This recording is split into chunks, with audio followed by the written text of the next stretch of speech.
अगर आप एक विद्युत प्रवाह की या लूप या एक परिनालिका को चुंबक के पास ले जाते हैं, तो एक तात्कालिक विभव अंतर या एक तात्कालिक विद्युत प्रवाह पूरे लूप या परिनालिका में उत्पन्न होता है। इस घटना को विद्युत चुंबकीय प्रेरण कहा जाता है। आप फैराडे के विद्युत चुंबकीय प्रेरण के नियम का उपयोग करके धारा की मात्रा को माप सकते हैं। लेकिन प्रेरित विद्युत धारा की दिशा कैसे तय होते हैं? लेंज का नियम इसका जवाब दे सकता है। तो लेंज का नियम क्या है? लेंज का नियम कहता है कि प्रेरित विद्युत धारा की दिशा इस प्रकार होता है कि वह अपने उत्पन्न होने के कारण का विरोध कर सके। ये दो लाइन पढ़कर आपको कुछ समझ आया क्या? खैर, यहाँ हम इसको गहराई से समझाने की कोशिश करेंगे। जब कोई परिनालिका किसी चुंबक के आसपास गतिशील होता है, तो 4 संभावित स्थितियां उत्पन्न हो सकता हैं। आइए उन 4 स्थितियों को एक एक कर देखते हैं। पहली स्थिति में मान लीजिए कि परिनालिका चुंबक के उत्तरी ध्रुव के पास पहुंचती है।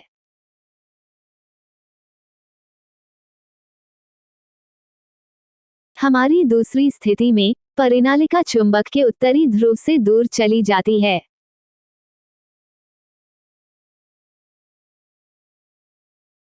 तीसरे परिदृश्य में परिनालिका को चुंबक के दक्षिणी ध्रुव की ओर जाने दें।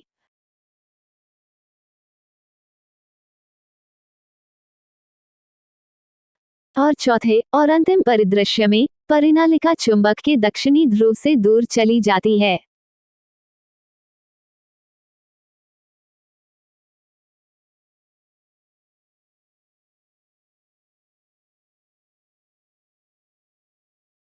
आगे जाने से पहले आइए एक परिनालिका में उत्तरी ध्रुव और दक्षिणी ध्रुव की स्थिति की जांच करें जब उसमें से विद्युत धारा प्रवाहित होता है। आमतौर पर एक परिनालिका एक गैर चुंबकीय वस्तु होती है। जब इसमें से विद्युत धारा प्रवाहित होती है तो यह चुंबक की तरह व्यवहार करने लगती है। किसी धारावाही परिनालिका के एक सिरे से धारा एंटी क्लॉकवाइज दिशा में घूमती हुई प्रतीत हो सकती है और दूसरे छोर से विद्युत धारा क्लॉकवाइज रोटेशन में होता है। जिस तरफ से विद्युत धारा एंटी क्लॉकवाइज है, वहां परिनालिका का उत्तरी ध्रुव है और जिस तरफ से विद्युत धारा क्लॉकवाइज होता है, वहां परिनालिका का दक्षिणी ध्रुव होता है।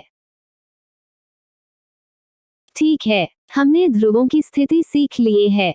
अब लेंज के नियम का बयान एक बार फिर पढ़ लेते हैं। सवाल है, किस कारण से प्रेरित धारा उत्पन्न होता है? और इसका जवाब है परिनालिका की गति। अतः प्रेरित धारा परिनालिका की गति का विरोध करता है। ये किस तरह से गति का विरोध करता है? आइए पहली स्थिति को देखें। इस दृश्यों में परिनालिका स्थिर चुंबक के उत्तरी ध्रुव के नजदीक पहुंच रहा है। ये कारण है प्रेरित धारा उत्पन्न होने की। और लेंज का नियम कहता है प्रेरित धारा परिनालिका को चुंबक की ओर अपनी गति को रोक देने का प्रयास करेगा। ऐसा कैसे हो सकता है? परिनालिका नजदीकी छोर पर एक उत्तरी ध्रुव बनाएगा जिससे एक प्रतिकर्षण प्रभाव बने।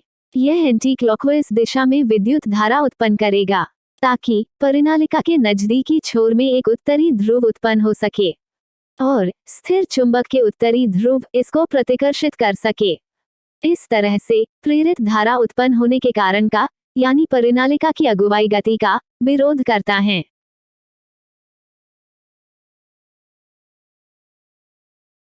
अब दूसरी स्थिति की जांच करें। यहाँ प्रेरित धारा के उत्पन्न होने का कारण परिनालिका की पीछे हटना है। उसकी गति को रोकने के लिए वहां एक आकर्षण प्रभाव उत्पन्न होनी चाहिए। ऐसा करने के लिए परिनालिका को चुंबक के पास एक दक्षिणी ध्रुव बनाना चाहिए।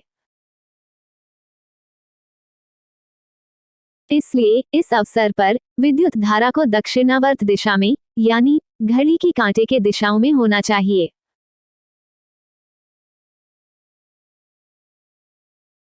तीसरा परिदृश्य देख लें। यहाँ प्रेरित धारा उत्पादन के कारण ही परिनालिका का चुंबक के दक्षिणी ध्रुव की ओर गति। इसकी गति को रोकने के लिए एक प्रतिकर्षण प्रभाव उत्पन्न करने की आवश्यकता है। प्रतिकर्षण प्राप्त करने के लिए परिनालिका को स्थिर चुंबक के पास एक दक्षिणी ध्रुव का गठन करना होगा। अतः परिनालिका में प्रेरित धारा की दिशा दक्षिणावर्त यानी घड़ी की कांटे की दिशा में होती है।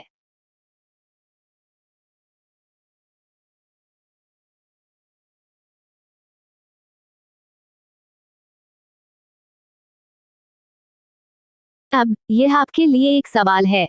हमारे चौथे और अंतिम परिदृश्य में प्रेरित धारा की दिशा क्या होनी चाहिए? आशा है आपको यह विषय समझ में आ गया होगा। अगर आप इस नियम को समझ गए हो तो इस प्रश्न का जवाब कमेंट बॉक्स में लिख कर दें। लेंज के नियम असल में एक तरह से ऊर्जा का संरक्षण नियम है। अगर ये नियम न माना जाता तो आप बिना किसी ऊर्जा खपत कर बहुत से ऊर्जा उत्पादन कर पाते।